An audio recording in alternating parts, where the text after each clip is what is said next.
سبحان ربك رب العزة عما يصفون وسلام على المرسلين والحمد لله رب العالمين۔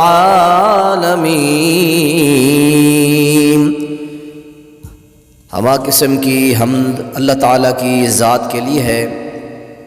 تمام تعریفات و تسبیحات و تمجیدات اللہ رب العالمین کی ذات کے لیے خاص ہیں۔ ان گنت بے حد و بے حساب درود و سلام آقا نامدار جناب محمد الرسول اللہ صلی اللہ علیہ وسلم کی پیاری اور مقدس ذات پر۔ محترم بھائیوں، بزرگوں، دوستوں، ساتھیوں، 2022 اور 30 دسمبر کا آج 2022 کا آخری خطبہ جمعہ ہے۔ ہماری زندگی کا ایک سال پورا ہوا۔ انشاءاللہ اللہ تعالیٰ سے دعا بھی کرتے ہیں اور کوشش بھی کریں گے، اللہ اگر ہم سے پچھلے دنوں میں کچھ غلطیاں، خامیاں، کوتاہیاں ہوئیں، اللہ تیرے حضور صدق کے دل سے توبہ کرتے ہیں اور تجھ سے دعا کرتے ہیں کہ اللہ آئندہ سال تجھ سے توفیق خاص مانگ کر زیادہ سے زیادہ نیکی اللہ کریں گے۔ آج کے اس خطبہ جمعہ میں جو میں نے آپ کے سامنے آیت پڑھی ہے، اس آیت سے ہمیں یہ سبق ملتا ہے کہ دنیا کے تمام تر معاملات و تصرفات اگر کسی کے قبضہ قدرت میں ہیں تو صرف اللہ ہے۔ وہی فرماتا ہے کہ یقلب اللہ اللیل والنہار، میں دن اور رات کو بدلتا ہوں، اور ان کے بدلنے میں عقل والوں کے لیے اللہ نے بڑی عبرتیں رکھی ہیں۔ تو محترم بھائیوں، جس طرح موسم بدلتے ہیں اسی طرح انسانی احکام بھی بدل جاتے ہیں۔ سردی کا موسم جس طرح آپ کے سامنے آیا ہے، سخت قسم کی سردی ہے۔ سردی کے موسم کی قرآن و حدیث میں، حدیث مصطفیٰ میں فضیلت بھی بیان کی گئی ہے، اور سردی کے موسم کے مسائل میں آپ کے سامنے رکھنا چاہتا ہوں۔ اور سردی کے موسم میں وضو کے متعلق کچھ مسائل ہیں، نماز کے متعلق کچھ مسائل ہیں، کچھ لباس کے متعلق مسائل ہیں۔ تو سردی کے موسم کے آداب بھی کچھ بیان کیے گئے ہیں، تو یہ ساری چیزیں آپ کے سامنے رکھنا چاہتا ہوں۔ سب سے پہلے سردی کی حقیقت آپ ملاحظہ کریں۔ رسول اللہ صلی اللہ علیہ وسلم نے ارشاد فرمایا، اشتاقت النار الی ربہا، ایک دن جہنم نے اپنے رب کے حضور شکایت کی اور کہا، یا ربی اکل بعضی بعضا، میرا بعض حصہ میرے بعض حصے کو کھا رہا ہے۔ اس نے کھا لیا۔ فآذن لہا بنفسین، اللہ نے جہنم کو 2 سانس لینے کا میرے رب نے اجازت اور موقع دیا۔ نفس فی الشتاء و نفس فی الصیف، ایک سانس وہ سردی میں لیتی ہے اور ایک سانس وہ گرمی لیتی ہے، گرمی میں۔ اس لیے فرمایا کہ تم گرمی کی جو شدت محسوس کرتے ہو یہ جہنم کا سانس لینا ہوتا ہے، اور سردی کے موسم میں جو تم سردی میں سخت سردی محسوس کرتے ہو یہ جہنم ایک سخت سانس لیتی ہے سردی میں۔ اس وجہ سے فرمایا کہ یہ سردی بہت زیادہ ہوتی ہے۔ تو سردی کے موسم کی فضیلت کیا ہے؟ پیارے پیغمبر جناب محمد الرسول اللہ صلی اللہ علیہ وسلم کا فرمان ذیشان سنن الکبریٰ بہقی کے اندر، مسند احمد کے اندر حسن درجے کی روایت ہے، آپ نے فرمایا، الشتاء ربیع المؤمن قاصر نہارہ فصام وطال لیلہ فقام، سردی کا موسم جو ہے مومن کے لیے موسم بہار ہوتا ہے، نیکیوں کا سیزن ہوتا ہے، نیکیوں کا موسم ہوتا ہے۔ کیوں؟ سردی کے موسم کے قاصرہ نہار، دن چھوٹے چھوٹے ہوتے ہیں، فصامہ مومن روزہ رکھتا ہے، وطال لیلہ فقام، اور اس کی راتیں جو ہوتی ہیں طویل ہوتی ہیں تو مومن کھڑا ہو کے تہجد پڑھتا ہے۔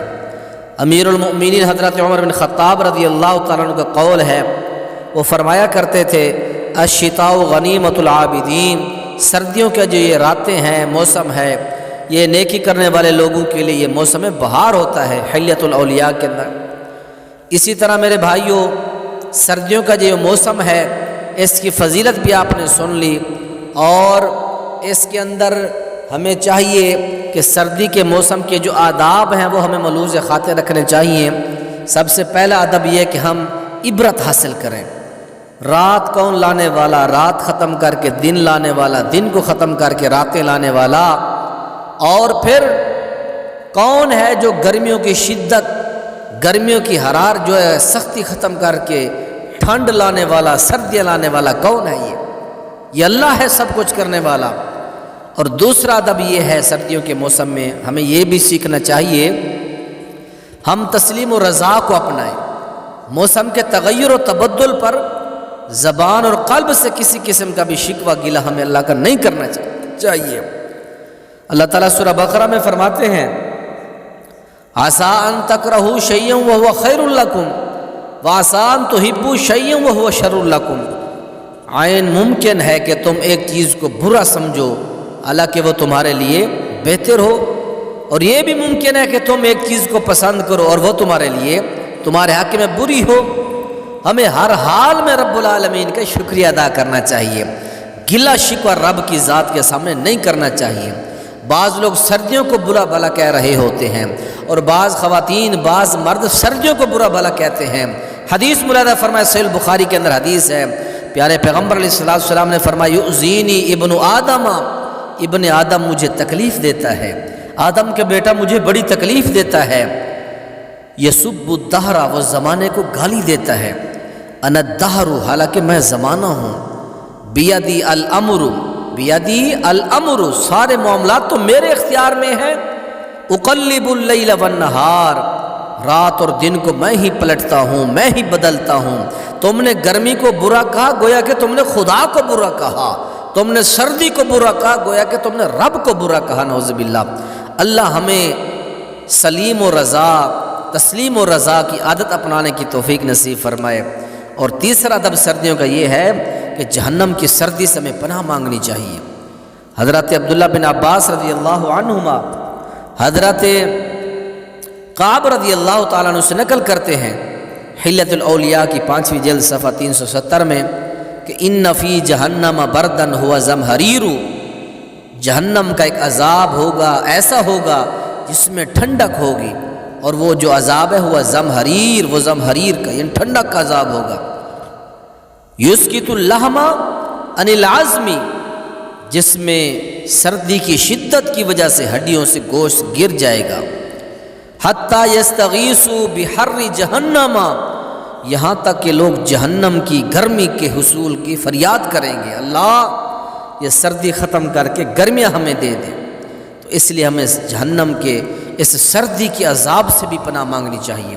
اللہ کے نبی علیہ السلام کی صحیح درجے کی حدیث ہے، پیارے پیغمبر علیہ السلام نے فرمایا جو بندہ جہنم سے 3 مرتبہ جو ہے پناہ چاہتا ہے، کہتا ہے اس طرح اللہم انی اعوذ بک من عذاب جہنم، اللہ میں تیری جہنم سے تیری پناہ میں آتا ہوں، تیری پناہ چاہتا ہوں۔ کوئی بندہ 3 مرتبہ یہ کہتا ہے، پیارے پیغمبر علیہ السلام نے فرمایا جہنم بھی کہتی ہے اللہ اس انسان کو مجھ سے بری کر دے، مجھ سے پناہ عطا کر دے اس کو۔ اس لیے محترم بھائیوں، جہنم کی سردی سے ہمیں اور جہنم سے بھی پناہ مانگنی چاہیے۔ انہا ساعت مستقرا و مقاما، رہنے کے اعتبار سے، ٹھہرنے کے اعتبار سے بڑی بدترین اور بڑی ہی تکلیف دہ جگہ ہے۔ اور چوتھا ادب ملاحظہ فرمائے سردیوں کے حوالہ سے، موسم سرما، موسم سرد کے آداب بیان ہو رہے ہیں، ان میں سے چوتھا ادب یہ ہے کہ سردی سے بچاؤ کی تدابیر ہمیں اختیار کرنی چاہیے۔ پیارے پیغمبر جناب محمد الرسول اللہ صلی اللہ علیہ وسلم کا فرمان ذیشان ہے ان لنفسک علیک حقا، اے میرے پیارے صحابی تمہاری جان کا بھی تم پر حق ہے۔ صحابی رسول حضرت عبداللہ بن عمرو بن عاص جب ان کی شادی ہوئی تو ساری رات قیام اور پھر سارا دن روزہ، اللہ کے نبی علیہ السلام نے فرمایا میرے پیارے تیرے جسم کا تیرے اوپر حق ہے، تیری بیوی کا تیرے اوپر حق ہے۔ تو اس لیے سردی سے بچاؤ کرنا، جسم کو گرم کپڑوں سے ڈھانپنا، سردی سے بچاؤ کی تدابیر اختیار کرنا، یہ ہمارے جسم کا ہم پر حق ہے، ہم جسم کو بچائیں سردی سے۔ سنن نبی داؤد کے اللہ کے نبی کا یہ فرمان موجود ہے ان لنفسک علیک حقا۔ اور 5واں ادب یہ ہے کہ سردی کا موسم یہ نیکیوں کا موسم بہار ہے، اور اس کے اندر ہمیں وہی حدیث جو میں پہلے بیان کر چکا ہوں کہ اللہ کے نبی علیہ السلام نے فرمایا الشتاء ربیع المؤمن قاصر نہارہ فصاما، دن چھوٹے ہوتے ہیں مومن روزہ رکھتے ہیں، وطال لیلہ فقاما، اور اس کی راتیں بڑی لمبی لمبی ہوتی ہیں اور مومن اس میں کھڑے ہو کے اللہ کے ہاں وہ عبادتیں کرتے ہیں۔ تو میرے محترم بھائیوں، سب سے پہلے میں آپ کے سامنے وضو کے متعلقہ کچھ باتیں آپ احباب کے سامنے رکھنا چاہتا ہوں۔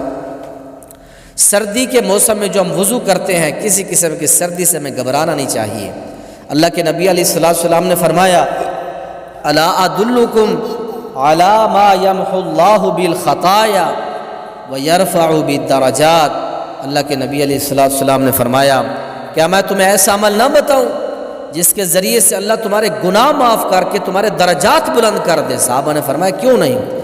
آپ نے فرمایا اسباغ الوضوء علی المکارہ، فرمایا کہ سردی کے موسم کے اندر یعنی مشقت اور ناگوارگی کے باوجود کامل وضو کرنا، سردی ہے، ٹھنڈا پانی ہے، پانی بھی ٹھنڈا ہے، رات بھی ٹھنڈی ہے، وضو کا ٹائم ہے، یہ انسان خوشی خوشی وضو کرتا ہے، ایسے بندے کے گناہ بھی معاف ہوتے ہیں اور درجات بھی بلند ہوتے ہیں۔ تو اس لیے میرے بھائیوں، ہمیں سخت سردی کے اندر وضو کا خصوصی اہتمام کرنا چاہیے، وضو کرنا چاہیے۔ اور اسی طرح پیارے پیغمبر جناب محمد الرسول اللہ صلی اللہ علیہ وسلم کے وضو کے متعلقہ اور بھی بہت ساری چیزیں ہمیں ملتی ہیں، ان میں سے ایک پگڑی کے اوپر اور جرابوں پر مسح کرنا، یہ بھی اللہ کے نبی علیہ السلام کا فرمان ہے۔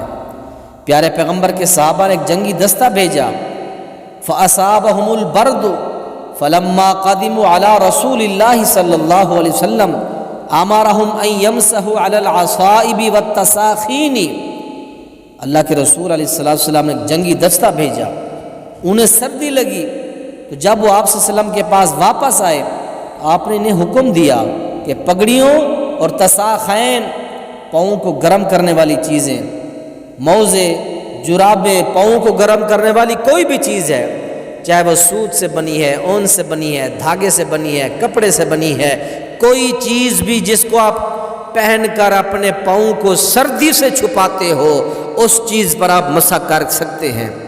آپ جرابیں پہنی ہیں، آپ نے موزے پہنے، آپ ان کے اوپر مسح کر لیں، ہاتھ تھوڑا سا گیلا کر کے اوپر ہاتھ پھیر لیں، آپ کا وضو ہو جائے گا۔ اسی طرح ایک اور وضو کے متعلق ایک اہم بات یاد رکھیں، اگر آپ نے بوٹ پہنے ہیں، ان رسول اللہ صلی اللہ علیہ وسلم توضأ ومسح علی الجوربین والنعلین، رسول معظم علیہ السلام نے وضو کیا، جرابوں اور جوتوں پر آپ نے مسح کیا۔ سنن ابن ماجہ اور سنن بہقی کے اندر یہ حدیث موجود ہے، اللہ کے نبی نے اپنے بوٹوں کے اوپر اللہ کے نبی نے، اور اسی طرح جوتوں کے اوپر، جوربین کی جرابوں کے اوپر آپ نے مسح کیا۔ اگر آپ نے موزے پہنے ہیں تو موزے کے اوپر بھی آپ مسح کر سکتے ہیں۔ فتوضأ ومسح علی الخفین، اللہ کے نبی نے وضو کیا اور اپنے موزوں کے اوپر اور اپنے جرابوں، پچھلی حدیث میں جرابیں اور اس حدیث میں موزے، آپ نے بھی کوئی بھی چیز پہنی ہے پاؤں چھپانے والی، آپ اس کے اوپر مسح کر سکتے ہیں۔ تو یاد رکھیں، یہ چند ایک مسائل تھے وضو کے متعلقہ۔ آئے اب آپ کے سامنے نماز کے متعلقہ کچھ مسائل میں رکھنا چاہتا ہوں۔ 8 قسم کے مسائل ہیں نماز کے متعلقہ۔ نماز میں منہ ڈھانپ کر نماز پڑھ سکتے یا نہیں پڑھ سکتے، چادروں میں نماز پڑھنا کیسا ہے، دستانے پہن کر نماز پڑھنا کیسا ہے، چادریں لپیٹ کر نماز پڑھنا کیسا ہے، اور اسی طرح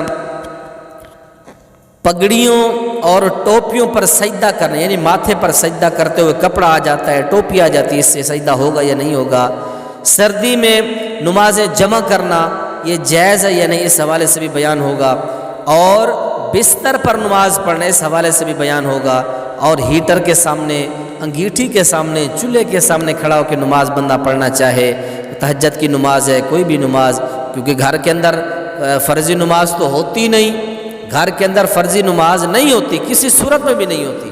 تو سب سے پہلی بات، نماز سردیوں کے اندر جب ہم پڑھتے ہیں، اکثر بھائیوں نے اپنے نماز کی حالت میں منہ کے اوپر کوئی کپڑا وغیرہ، مفرل، رومال، اس طرح کوئی گرم چیز لپیٹی ہوتی ہے، تو اس کے حوالے سے ملاحظہ فرمائیں، منہ کو ڈھانکنا نماز کی حالت میں یہ منع ہے۔ حدیث ملاحظہ فرمائیں، نہا رسول اللہ صلی اللہ علیہ وسلم ان یغطی الرجل فاہ فی الصلاۃ، اللہ کے نبی نے منع فرمایا کہ آدمی نماز میں اپنے منہ کو ڈھانپ کر نماز پڑھے، اس چیز اللہ کے نبی نے منع فرمایا۔ سنن ابن ماجہ کے اندر حسن درجے کی روایت ہے۔ اور اسی طرح یاد رکھیں بکل مار کر نماز پڑھنا، ایسی چادریں جن کے اندر ہاتھ بالکل بند ہو جائے، نکلنا اس کے اندر دشوار ہے، ایسی چادریں پہننا منع ہے۔ اور دوسری چادریں جن میں سے ہاتھ نکالنا آسان ہو، کسی قسم کی دشواری اور مشکل نہ ہو، وہ چادریں جائز ہیں۔ صحیح البخاری میں حدیث ہے، حضرت ابن وائل بن حجر رضی اللہ تعالیٰ عنہ فرماتے ہیں کہ میں اللہ کے نبی سے احکام سیکھ کر چلا گیا یمن، اور پھر میں وہاں حضرت موت سے دوبارہ آیا، سردیوں کا موسم تھا۔ جس وقت میں اللہ کے نبی کے پاس پہنچا، دیکھتا کیا ہوں کہ موسم سردی کا ہے اور جل الثیاب صحابہ کے اوپر بڑی بڑی چادریں ہیں، اور چادروں کے نیچے سے ان کے ہاتھ حرکت کر رہے ہیں، اور اندر وہ رفع الیدین کر کے نمازیں پڑھ رہے تھے۔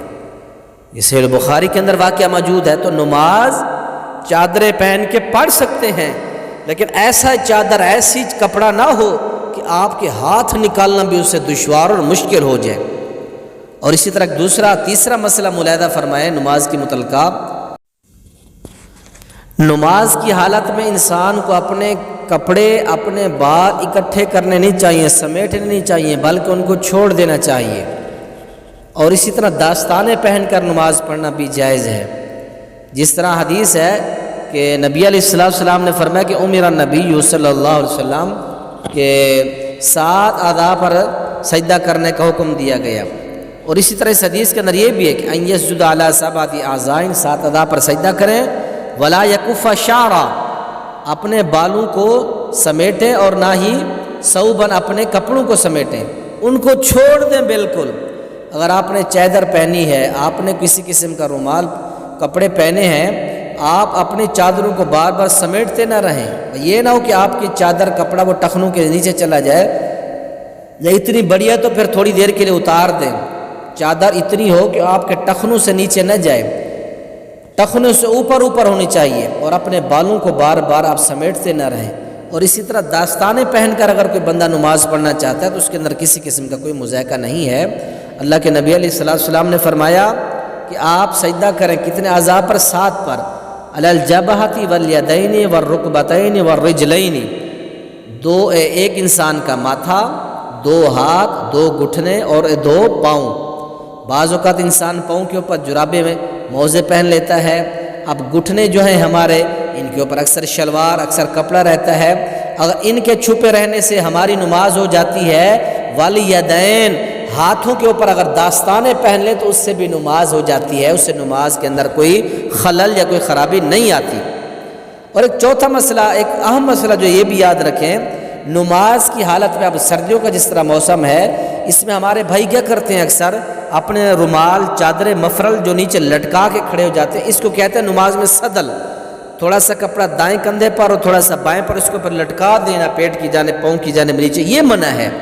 نہا رسول اللہ صلی اللہ علیہ وسلم عن الصدل فی الصلاۃ، نبی علیہ السلام نے نماز میں صدل سے منع فرمایا۔ صدل کیا ہے کہ سردیوں کے موسم میں جو چادر ہم اوڑھتے ہیں، یا اس طرح کوئی مفرل ہوتے ہیں، شالیں ہوتی ہیں، انسان ان کو چھوڑ دیتا ہے ان کے کندھے پر ڈال کر، اور اس کے اطراف ہوتے ہیں، نکریں ان کی ہوتی ہیں، ان کو چھوڑ دیتے ہیں، اس سے آپ نے منع فرمایا۔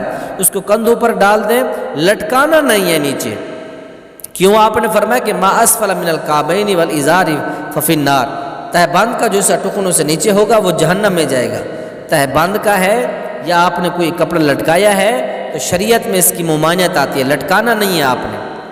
اور اسی طرح نبی علیہ السلام اور صحابہ سے عمل ثابت ہے، اگر سردی کی وجہ سے آپ نے ماتھے کے اوپر گرم ٹوپی پہنی ہے، یا کوئی آپ نے مفرل گرم باندھا ہے، اگر وہ آپ کے ماتھے کے اوپر باندھا ہے، اگر آپ ماتھے کے اوپر سے وہ کپڑا نہیں اتارتے، ایسے ہی سجدہ کرتے ہیں تو آپ کا سجدہ ہو جائے گا، کیونکہ پیارے پیغمبر کی حدیث ہے کہ اللہ کے نبی علیہ السلام کننا نصلی مع النبی یضع احدنا طرف الثوب من شدت الحر فی مکان السجود۔ الحمدللہ، ہم آپ کے ساتھ نماز پڑھتے تھے، گرمی کی شدت کی وجہ سے ہم میں سے بعض لوگ جائے سجدہ پر کپڑے کا کونا وغیرہ وہ رکھ لیتے تھے، یعنی جب سجدہ کرنا ہوتا زمین نیچے گرم ہوتی تو اپنے جسم میں پہنے کپڑے جو تھوڑا سا اس کا طرف ہوتا کنارہ ہوتا اس کو پکڑ کر پہلو کو اس جگہ پر رکھ کر گرم ہوتی اس کے اوپر سجدہ کر لیتے۔ اسی طرح یہ روایت صحیح البخاری کے اندر ہے۔ دوسری روایت ملاحظہ فرمائے مصنف ابن ابی شیبہ میں ان النبی صلی اللہ علیہ وسلم فی ثوب واحد یتقی بفضولہ حر الارض وبردہا، پیارے پیغمبر علیہ السلام ایک ہی کپڑے میں نماز آپ پڑھتے اور اس کے فالتو حصے کو بچھا کر آپ صلی اللہ علیہ وسلم گرمی اور سردی کی شدت سے آپ اپنے آپ کو محفوظ کرتے، تحفظ کرتے۔ فالتو جو کپڑا تھا اس کا پہلو پکڑ کر اس کو زمین پر نیچے رکھتے، سردی یا گرمی کی شدت زمین کی جو ہوتی اس سے بچتے اور اپنے جسم کو محفوظ رکھتے۔ تو اس سے کیا معلوم ہوا کہ آپ لوگ اگر اپنی ٹوپی یا مفرل جو سردی کی وجہ سے آپ نے باندھا ہے ماتھے سے نہ بھی ہٹائیں، سجدہ کریں تو سجدہ آپ کا ہو جائے گا۔ اب تیسری جو ہے قول بیان کرتے ہیں امام حسن بصری رحمۃ اللہ علیہ، فرماتے ہیں کان القوم یسجدون علی الامامۃ وقلنسوۃ ویداہ فی کمہ۔ اب یہ قول ہے صحیح البخاری کے اندر بھی ہے یہ امام حسن بصری رحمۃ اللہ علیہ کا کہ صحابہ کرام رضوان اللہ تعالی علیہم اجمعین عمامہ اپنے پگڑیوں اور ٹوپی پر سجدہ کر لیتے تھے اور ان کے ہاتھ آستینوں میں ہوتے تھے۔ یعنی اس سے معلوم کیا ہوا کہ اگر آپ لوگ علی العمامۃ وقلنسوۃ، کلنس کہتے ہیں عربی کے اندر ٹوپی کو، آپ اگر اپنی ٹوپی کے اوپر سجدہ کر لیں، اپنے پگڑی کے اوپر کر لیں، اگر وہ ماتھے کے اوپر آ رہی ہے تو اس سے کر لیں تو اس سے آپ کی نماز ہو جائے گی، اس سے کوئی آپ کی نماز میں خلل پیدا نہیں ہوگا۔ اور ایک چھٹی بات بھی یاد رکھیں، سخت سردی کی وجہ سے ہم دو نمازیں جمع کر سکتے ہیں، اس کے حوالے سے بھی ملاحظہ فرمائیں۔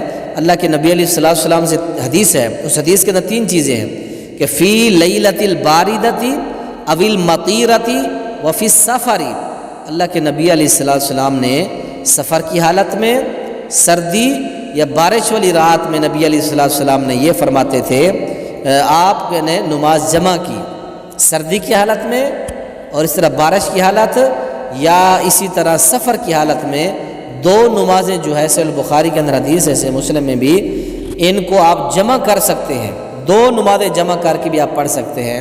اور اسی طرح بستر پر نماز پڑھیں، کوئی بندہ ہے سردی کی وجہ سے وہ کہتا ہے مسجد میں نہیں جاتا یہیں قیام کرتا ہوں، تو بستر کے اوپر کھڑ کے بھی، گرم بستر ہے، وضو کر کے وہ نماز پڑھ سکتا ہے۔ اللہ کے نبی علیہ السلام کی حدیث ہے،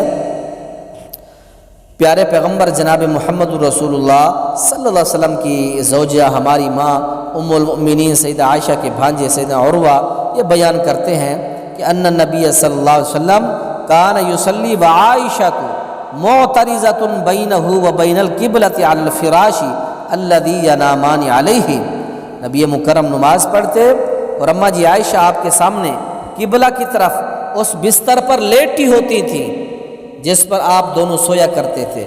جس بستر پر اللہ کے نبی سوتے تھے رات کو، اسی کے اوپر کھڑے ہو کے اگر آپ نے تہجد کی نماز پڑھنی ہے، آپ نے قیام کرنا ہے، آپ اسی کے اوپر کھڑ کے قیام کر سکتے ہیں۔ صحیح البخاری کے اندر اللہ کے نبی کا یہ فرمان موجود ہے، یہ صحابی آپ کا عمل بیان کرتے ہیں۔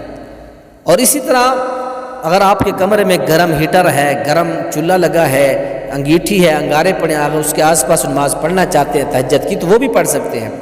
ایک دن اللہ کے نبی نماز پڑھا رہے تھے، اچانک آگے ہوئے، اچانک، اور پھر اچانک پیچھے ہوئے۔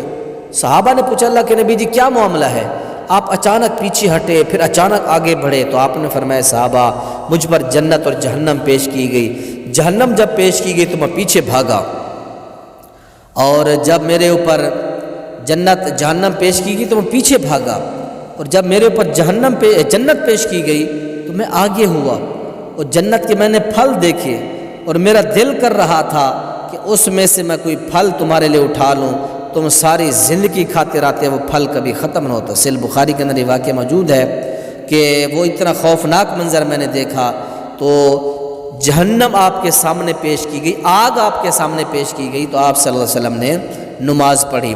تو محترم بھائیو، یہ چند ایک مسائل نماز کے متعلقہ تھے، اور اسی طرح لباس کے متعلقہ جو مسائل ہیں، ہمیں غیر مسلموں کے لباس سے جو ہے پرہیز کرنا چاہیے۔ غیر مسلموں کے لباس ہیں، ان کو خود بھی نہ پہنیں اور اپنے بچوں کو بھی پہنانے سے ہم احتراز کریں، پرہیز کریں۔ اور اسی طرح جو تصاویر والے کپڑے ہوتے ہیں، تصاویر والے کپڑوں سے بھی ہمیں بچنا چاہیے، جن کے اندر جو ہے انسانوں کی تصاویر ہیں، جانوروں کی تصاویر ہیں، اس طرح کی تصاویر سے بھی ہمیں جو ہے بچنا چاہیے۔ تو اللہ تعالی ہمیں ان مسائل اور احکامات کے اوپر عمل کرنے کی توفیق نصیب فرمائے۔ جو سنایا ہے اللہ مجھے اور آپ تمام بھائیوں کو عمل کرنے کی توفیق نصیب فرمائے۔ سبحان ربک رب العزت عما یصفون وسلام علی المرسلین والحمد للہ رب العالمین۔